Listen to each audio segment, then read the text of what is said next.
Please put your cell phones on silent. And the bathrooms are out in the foyer. Women's on this side, men's on that side. There will be, after Act 3, a brief intermission. So when you see the house lights come up, then you can go, oh, okay, I can, go get concessions. Which, by the way, there's some great concessions over there to help support the cast. And it's just to help pay with our facility. Also, we are recording tonight. So if you have noisy kids, just take them out in the foyer, and that'd be a good place for them. For those of you that don't know what the Arizona Renaissance Commonwealth School is it's a weekly class for homeschooled students ages 12 and older. And we meet for 2 hours every Thursday. And first semester, we study Shakespeare. So from September to December, we studied Macbeth this year.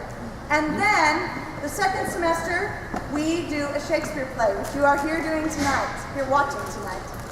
And we work hard on that all semester, second semester long. So these kids have worked really hard. I think you're going to enjoy yourself tonight. One thing, this is a show where the tropics and Shakespeare meet, which isn't very common. So I think you're really going to enjoy yourself. What's going to happen next is we have a wonderful pre-show. This show, if you haven't read the synopsis yet, is about 2 sets of twins, so with the same names.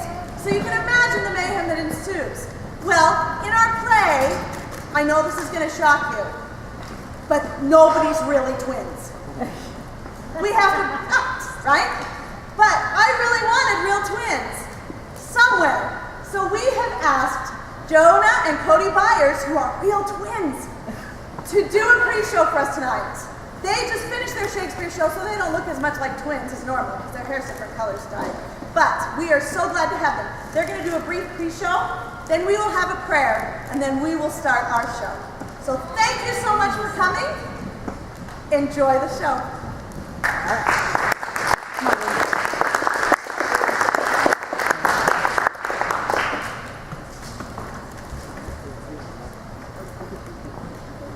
All right, first of all, this is Abbott and Costello's famous Who's on First comedy sketch that they did on radio.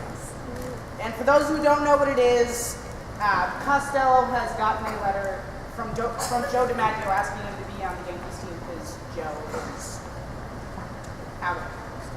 But this is where it leaves off.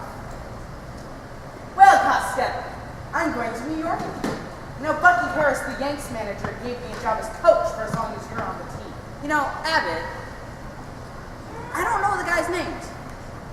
So maybe you could tell me their names, and I'll know who's on the team. Oh, I'll tell you their names, but you must know that baseball players nowadays have very peculiar names. Funny names, strange names, pet names like Dizzy Dean, His brother Daffy. Daffy Dean, Their French cousin. French, Buffet. Buffet Dean. Oh, I see. Well, let's see. We have in the bags, we have who's on first, what's on second. I don't know who's on third. That's what I'm trying to find out. I say, who's on first? What's on second? I don't know who's on third. Look, are you going to be the manager? Yes. Are you going to be the coach too? Yes. Well, do you know their names? I should. Well, then tell me who's on first. That's right. Okay. When you pay off the first baseman, who gets the money? He does every dollar of it.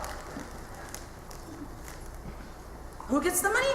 He does every dollar of it. Sometimes his wife comes down and collects it. Whose wife? Yes. Look, what's wrong with that? When you sign up for first baseman, how does he sign his name? Who? The guy. Who? How does he sign it? That's how he signs it. Who? Yes. What's the name of the guy on first base? No, what's on second? I'm not asking who's on second. Who's playing first? One base at a time. Don't change the players around. I'm not changing anybody. Take it easy. Okay. Who's playing first base? That's right. Okay, all right. What's the guy's name on first base? No, what's on second? I'm not asking who's on second. Who's playing first? I don't know. Who's on third? We're not talking about him. How did I get on third base? You mentioned his name. If I mentioned his name, who did I say is playing third? No, who's on first? Who's on first? What's on second? Who's on second? Who is playing first? I don't know. He's on third. There I go, back on third again. Wait, can we please stay on third base and not go off it? All right. Now, what do you want to know? Who is playing third? Why do you insist on putting who on third base? You don't want who on third? Who's on first? What's on first? What's on second? Who's on second? Who's on first? I don't know. Third base. Do you have an outfield? Yes. The left fielder's name. Why? I just thought I'd ask you. Well, I just thought I'd tell you. Well, then tell me who's playing left field. Who is playing first? Stay out of the infield! What's the left fielder's name? No, what's on second? Who's on second? Who's on first? I don't know. Third base. The left fielder's name. Why? Because. No, he's playing center field. Do you have a pitcher? Yes. The pitcher's name. Tomorrow. Why don't you tell me today? I'm telling you now. Well, then tell me. Tomorrow. What time? What time what? What time tomorrow are you going to tell me who's pitching? Nevertheless time. Who is not pitching? Who is... I will break your arm if you say who's on first. What's the pitcher's name? No, what's on second? I don't know. Third base. Do you have a catcher? Yes. The catcher's name. Today. And tomorrow's pitching. Now you got it.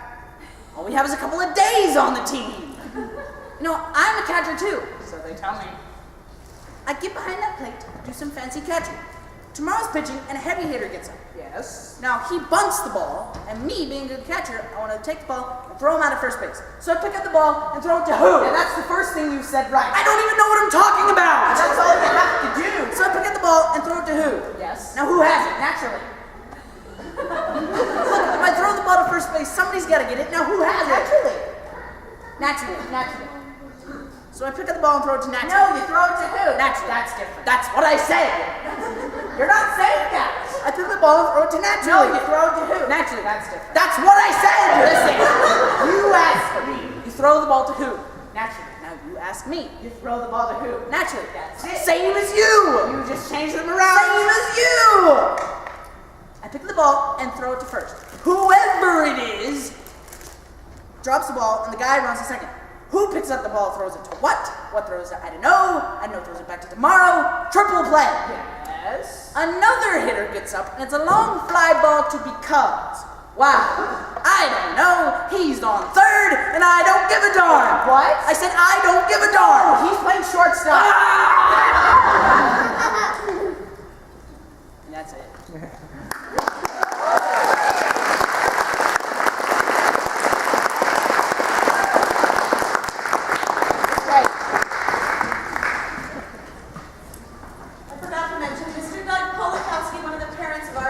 Going to give us our opening prayer.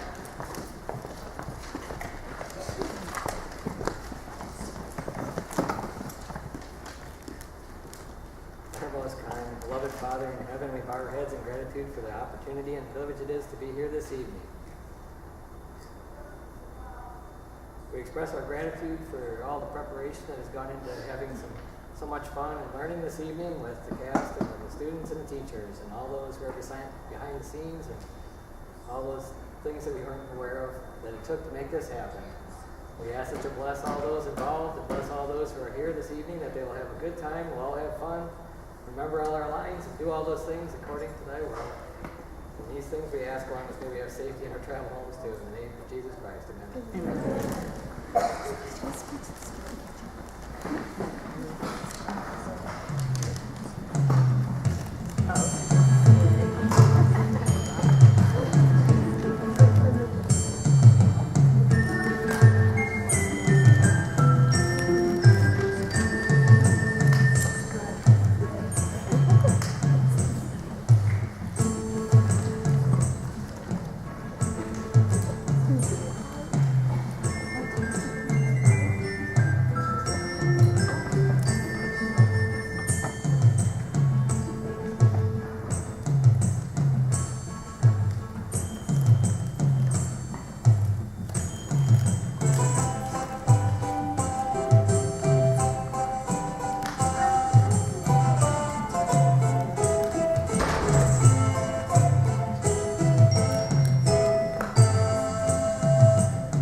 Due to a law forbidding the presence of Syracusan merchants in the city of Ephesus, the elderly Syracusan trader, Adrian, faces execution when he is discovered in the city.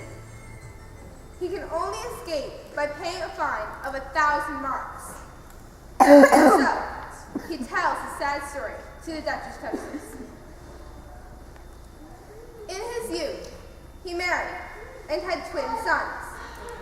On the same day, a poor woman, also gave birth to twin boys. Adrian purchased these as slaves to his sons. Soon afterwards, the family made a sea voyage and was hit by a tempest. Adrian lashed himself to the mainmast with one son and one slave, while his wife was rescued by one boat, Adrian by another. Adrian never again saw his wife or the children with her. Recently, his son, Antipholus of Syracuse, now grown, and his son's slave, Dromio of Syracuse, left Syracuse on a quest to find their brothers. When Antipholus of Syracuse did not return, Adrian set out in search of him. Now, as he tells his sad tale to the Duchess, he hopes to be given his freedom.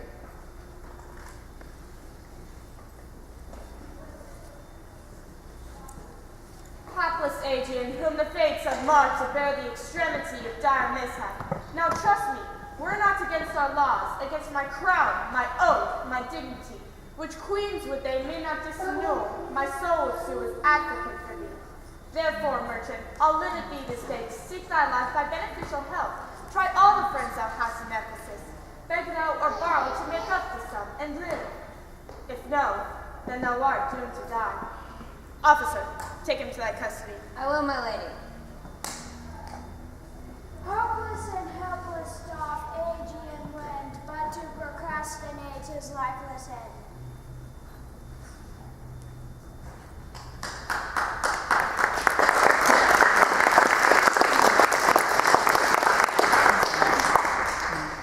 Go to the centaur where we host and stay there, Dromio, till I come to thee. Within this hour, it will be dinner time. Till that, I'll view the manners of the town, peruse the traders, gaze upon the buildings, and then return and sleep within mine inn. For the long travel I am stiff and weary. Get thee away. Many a man would take you at your word, and go indeed having so good a mean. I to the world am like a drop of water, that, in the ocean, seeks another drop, who, falling there to find his fellow forth, unseen, inquisitive, confounds himself.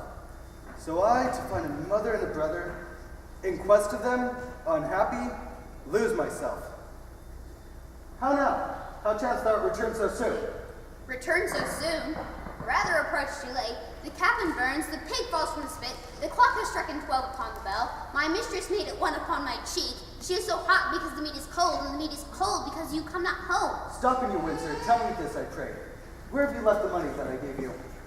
6 pence that I had on Wednesday last, to pay the settler for my mistress. Cripper? The settler had it, sir, I kept it not. I am not in a sportive human hour. Tell me and dally not. Where is the money? We being strangers here, how darest thou trust so great to charge for thine own custody? I pray you err as you sit to dinner. I from my mistress come to in post. If I return, I shall be post indeed, for she will score your fault upon my pate. Come, Dromio, come. These jests are out of season. Reserve them till a merrier hour than this. Where is the gold I gave in charge to thee? To me, sir, why you gave no gold to me. Come on, sir knave, have done your foolishness, and tell me how thou hast disposed thy charge. My charge was but to fetch you from the mart, home to your house, the Phoenix, sir, to dinner. My mistress and her sister stays for you. In what safe place have you bestowed my money? I shall break that merry sconce of yours that stands on tricks while I am undisposed. Where's the 1,000 marks you hadst of me? I have some marks of yours upon my shoulders, so my mistress marks upon my pate, but not 1,000 marks between you both. If I should pay your worship these again, perchance you will not bear them patiently. Thy mistress's marks? What mistress slave hast thou? Your worship's wife, my mistress at the Phoenix. She that doth fastly come home to dinner, and prays that you will hie you home to dinner. What? Wilt thou flout me thus into my face, being forbid? There, take you that, sir knave. What mean you, sir? For heaven's sake, hold your hands. Nay, you will not. I'll take my heels. Upon my life, by some device or other, the villain is overwrought of all my gold. They say this town is full of cozenage, as nimble jugglers that deceive the eyes, dark-working sorcerers that change the mind. If it proves so, I'll be gone the sooner. I'll to the centaur to go seek this slave. I greatly fear my money is not safe.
let us dine in never. A man is master of his liberty. Time is the master. When they see time, no lower come. If so, be patient, sister. But why should their liberty than ours be more? Because their business still lies out your door. The demure asses would be bridled so. My headstrong liberty is lashed with blows. There's nothing stitched to under heaven's eye which hath its bound in earth and sea and sky. The beasts, the fishes, and the wedged fowls are their male subjects and their controls. Men more divine, the masters of all these lords of wide worlds and wild waterless seas, are masters to their females and their lords. Let your will attend on their accords. This servitude makes you to keep unwed. Not this, but troth and marriage. But were you wedded to bear some sway? Ere I learn of, I'll practice to obey. How if your husband starts some other way? Till he come home again, I will forbear. Patience unmoved! No marvel though she pause. They can be meek that have no other cause. But that has no unkind mate to grieve. With urging helpless patience was relieved. But if thou live to see life right bereft, this full vacant patience in thee would be left. Well, I will marry one day, but to try. Here comes your man. Now's your husband nigh. Say, is your tardy master now at hand? Nay, he's at 2 hands with me, and that my 2 ears can witness. But say, didst thou speak with him? Knowest thou his mind? Aye, he told his mind upon my ear, beshrew his hand, I scarce could understand it. Spake he so doubtfully thou couldst not feel his meaning? Nay, he struck so plainly I could too well feel his blows, and withal so doubtfully I scarce could understand them. But say, I pray thee, is he coming home? It seems he hath great care to please his wife. Why, mistress, my master is hard mad. Horn mad, thou villain! But sure he is stark mad. When I desired him to come home to dinner, he asked me for 1,000 marks in gold. 'Tis dinner time, quoth I. By gold, Quoth he. Your meat doth burn, quoth I. by gold, Quoth he. Will you come home, quoth I. by gold, quoth he. Where's the 1,000 marks thou hast to me, villain? The pig, quoth I, is burned. By gold, Quoth he. My mistress, sir, quoth I. hang up thy mistress. I know not thy mistress, I own thy mistress. Well, who? Quoth my master. I know, quoth he. No house, no wife, no mistress. So that my errand, due unto my tongue, I thank him and bear home upon my shoulders, for in conclusion, he did meet me there. Go back again, thou slave, and fetch him home. Go back again and be newly from home, for heaven's sake send some other messenger. Back, slave, or I will break thy pated cross. And you will bless that cross with other beating. Between you I shall have a holy head. Hence, prating peasant, fetch thy master home. Fie, how impatient floreth in your face. His coming must do his minions grace, whilst I at home starve for a merry look. Hath homely age the alluring beauty token from my poor cheek, that he hath wasted it?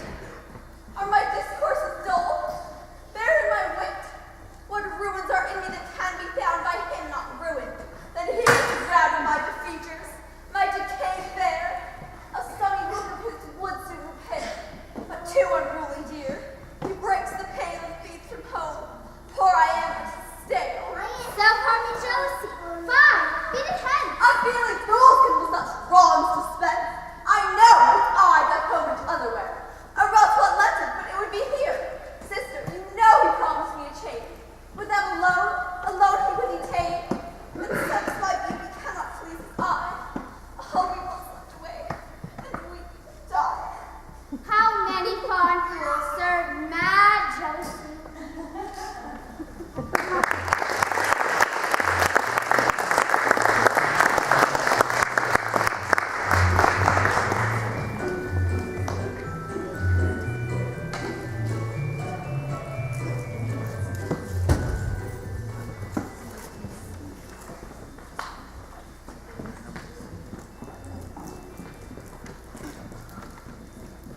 The gold I gave to Dromio is laid up safe with the centaur, and the heedful slave has wandered forth and care to seek me up by conversation and mine host report.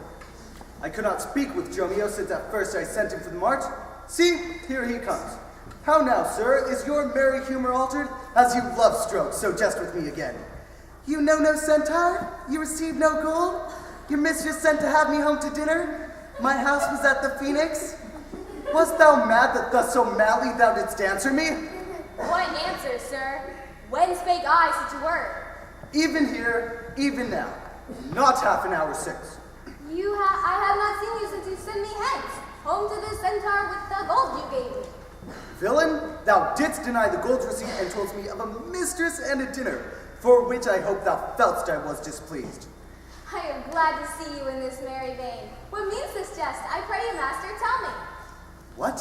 Wilt thou jeer and flout me in the face? Thinkest thou I jest? Hold, take thou that, Hold and that! then, for heaven's sake, now your jest is in earnest. Upon what bargain do you give it me? Because that I familiarly sometimes do use you as my fool and chat with you, your sauciness will jest upon my love, and make a comment of my serious hour. If you will jest with me, know my aspect, and fashion your demeanor to my looks, or I shall beat this method into your sconce. Sconce, call you, eh? So you would leave battering, I'd rather have it at head. And you use these blows long, I must get a sconce for my head, and ensconce it too, or else I shall seek my wit in my shoulders. But I pray, sir, why am I beaten? Dost thou not know? Nothing, sir, but that I am beaten. Shall I tell you why? Aye, sir, and wherefore, for they say every why hath a wherefore. Why? First, for flouting me, and then wherefore? For urging it a second time to me. Was there ever any man thus beaten out of season, when in the why and wherefore there is neither rhyme nor reason? Well, sir, I thank you. Thank me, sir, for what? Marry, sir, for this something which you gave me for nothing. I'll make you amends next, and give you this nothing for something. What's up? Who watches yonder? I, Antipholus, look strange and frown. Some other mistress hath thy sweet aspects. I am not Adriana nor thy wife. How comes it now, my husband? Oh, how comes it that thou art thus estranged from thyself? Thyself I call it being strange to me, that undividable and corporate am better than thy dear self's better part.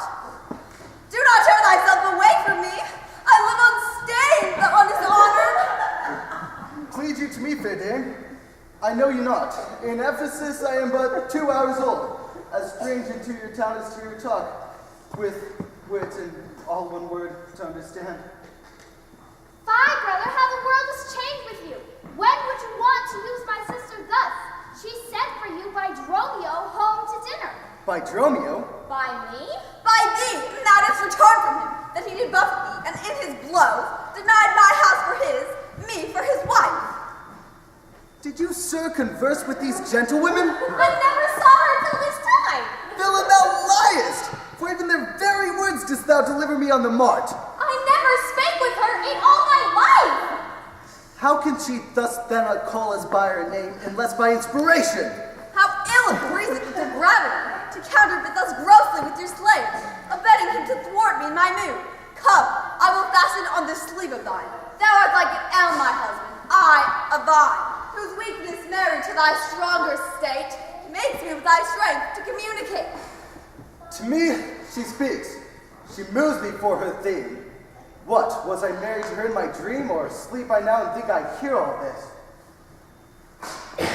Dromio, go with the servants' bread for dinner. Oh, for my beads, I cross me for a sinner.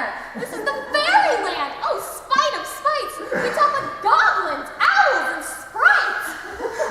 If we obey them not, this will ensue. They'll suck our breath, or pinch us black and blue. Why praisest thou to thyself and answerest not, Dromio, thou drone, thou snail, thou slug, thou sot? I am transformed, master, am I not? I think thou art in mind, and so am I. Nay, master, both in my mind and in my shape. Come, no longer will I be a fool. Come, sir, to dinner. Dromio, keep the gate. Husband, I'll dine above with you today, and shrive you of 1,000 idle traits. Sirrah, if any ask you for your master, say he dines forth, and let no creature enter. Come, sister, Dromio, play the porter well. Am I in earth, in heaven, or in hell? Sleeping or waking, mad or well advised, known to these and to myself disguised. I'll say as they say and persevere so, and in the midst of all adventures go. Master, shall I be porter at the gate? Aye, and let none enter lest I break your pate. Come, Antipholus, we die too late.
Good Signor Angelo, you must excuse all. My wife is shrewish when I keep not ours. Say that I lingered with you at your shop to see the making of our carcanet, and that you'll bring it by tomorrow. But here is a villain that would face me down. He met me on the mark, and that I did beat him, and charged him with 1,000 marks in gold, and did deny my wife and house. Thou drunkard, thou, what meanest thou by this? Say what you will, sir, but I know what I know. That you beat me at the mark, and I have your hand to show.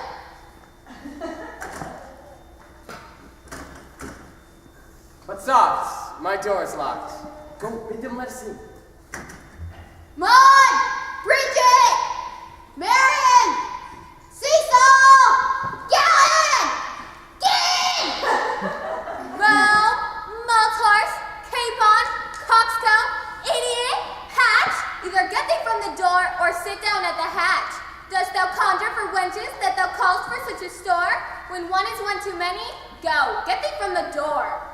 What hatch is made our porter? My master stays in the street. Let him walk from whence he came, lest he catch cold on his feet.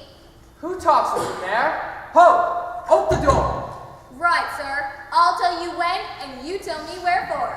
Wherefore? For my dinner. I've not dined today. Nor today here you must not. Come again when you may. What art thou that keepest me from the house I owe? The porter for this time, sir, and my name is Romeo.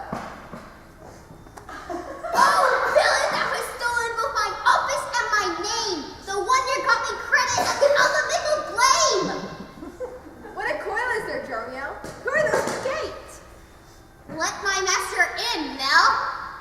Faith, no. He comes too late. And so tell your master. Thou baggage! Let me in! Can you tell for whose sake? Master, knock the door hard. Let him knock till it aches. You'll cry for this minion if I beat the door down. What needs all that? And a pair of socks in the town. Who is that at the door that keeps all this noise? By my troth, your town is troubled with unruly boys. Are you there, wife? You might have come before. Your wife, sir, knave! I'll get you from the door! If you had been paying, master, this knave would go sore. Here's neither cheer, sir, nor welcome. We would fain have either. In debating which was best, we shall part with neither. Go fetch me something. I'll break open the gate. Breaking here, and I'll break your name's pay. Go! Fetch me an iron crow! Have patience, sir. Oh, let it not be so. Herein you war against your reputation, and draw within the compass of suspect the unviolated honor of your wife.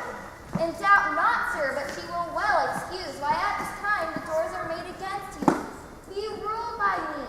Depart in patience, and to the tiger let us all to dinner. And about evening come yourself alone to know the reason of the strange restraint.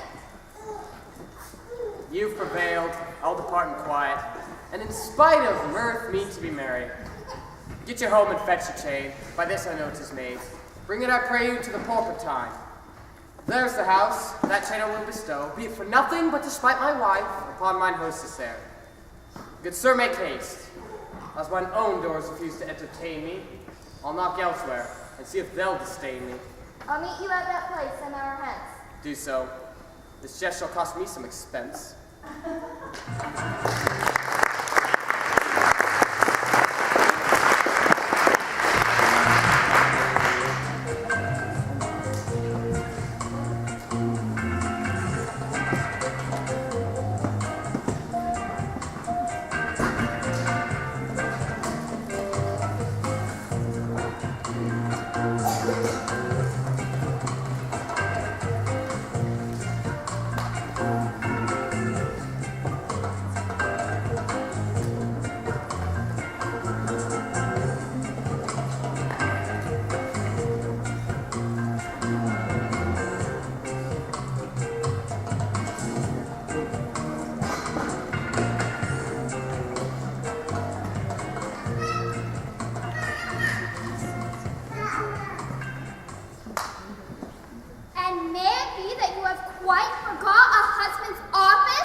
What your name is else I know not, nor by what wonder you do hit of mine.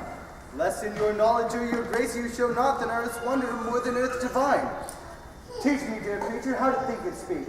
Lay open to my earthly grasp complete. Smothered in errors, feeble, shallow, weak, the folded meaning of your words deceit. Well, I know. Your weeping sister is no wife of mine, nor to her no homage do I owe. Far more to you do I decline. Oh, train me, dear creature, with thy note, to drown me in thy sister's flood of tears. For thyself and I will dote. What are you mad that you reason so? Not mad, but mated. How, I do not know. It is the fault that springs from your eyes. For gazing on your beams, fair sun, being by. Gaze where you should, and that will clear your sight. As good to wink, sweet love, as look on night. Why call you me love? Call my sister so. Thy sister, sister. That's my sister. No, it is thyself. Mine own heart's better self, mine eye's clear eye, my dear heart's dearer heart. All this my sister is, or else should be. Call thyself sister sweet, for I am thee. Thee will I love, and with thee lead my life. Thou hast no husband yet, nor I no wife. Give me thy hand. Oh, soft dare, hold you still. I'll fetch my sister and get her goodwill.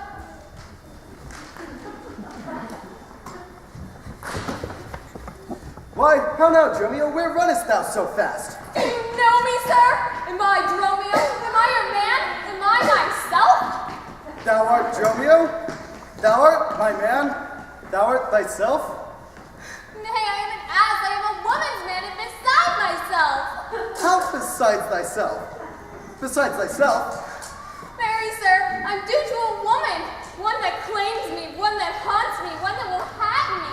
I have but lean luck in the match, and yet she is a wondrous fat marriage. What is she? A very reverend body. I, such a one as a man may not speak of without he say, Sir Reverence. I have but lean luck in the match, and yet she is a wondrous fat marriage. What is her name? No, sir, but her name in 3/4, that's the nil in 3/4, cannot measure her from hip to head. She is spherical, like a globe. So she bears some breath. Longer from head to foot than from hip to hip. To conclude, this judge or diviner laid claim to me, called me Dromio, swore I was assured to her, told me what privy marks I had about me, as the mark on my shoulder, the mole on my neck, and the great wart on my left arm, that I, amazed, ran from her as a witch. Go, I thee presently post to the road. 'Tis time, I think, to trudge, pack, and be gone. As from a bear a man would run for life, so fly I from her that would be my wife. There's none but witches do inhabit here, and therefore 'tis high time I were hence. She that doth call me husband, even my soul doth for a wife abhor. But her fair sister, possessed with such a gentle sovereign grace, of such enchanting presence and discourse, hath almost made me traitor to myself. Lest I be guilty to self-wrong, I'll stop mine ears to the mermaid's song. Master Antipholus. That is my name. I know it well, sir. Lo, here's the chain. I thought to have taken you at the porpentine. The chain unfinished made me stay thus long. What is your will that I do with this? What please yourself, sir? I have made it for you. I bespoke it not.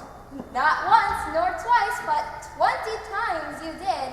Go home with it and please your wife withal, and soon at supper time I'll visit you and receive my money for the chain. I pray you, sir, receive your money now. Near you see money nor chain more. You are a merry man, sir. Fare you well. What I should think of this I know not, but this I think. There is no man so vain that would deny such an offered chain. I see a man needs not live by his shifts here, when in the streets meet such golden gifts. All to the centaur where Dromio stayed. If any ship puts out, then straight away.